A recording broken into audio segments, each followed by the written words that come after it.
অবিশ্বাস্য, অতুলনীয়।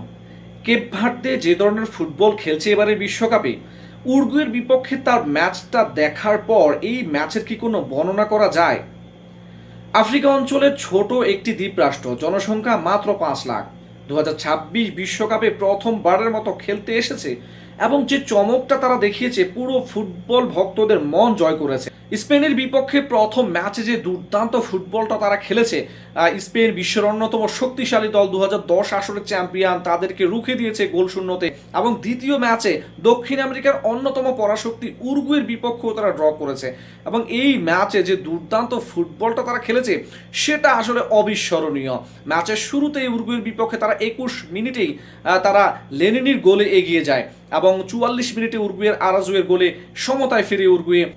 অ্যাডিশনাল টাইমে ক্যানোবিয়ের গোলে এগিয়ে যায় উরুগুয়ে। দ্বিতীয়ার্ধে কেপ ভার্দে যেন আরও দুর্দান্ত, 61 মিনিটেই তারা একটি গোল করে খেলায় সমতায় ফেরায়। শেষ মুহূর্ত পর্যন্ত বুক চিতিয়ে উরুগুয়ের বিপক্ষে লড়াই করেছে দলটি। কি দুর্দান্ত এর ফুটবল! তারা হৃদয় মন জয় করে নিয়েছে ভক্ত সমর্থকদের। উরুগুয়ের বিপক্ষে ড্র, স্পেনের বিপক্ষে ড্র, বড় দুইটা দলের বিপক্ষে তাদের ড্র করা এই বিশ্বকাপে চমক না হয়ে কি অন্য কিছু হতে পারে?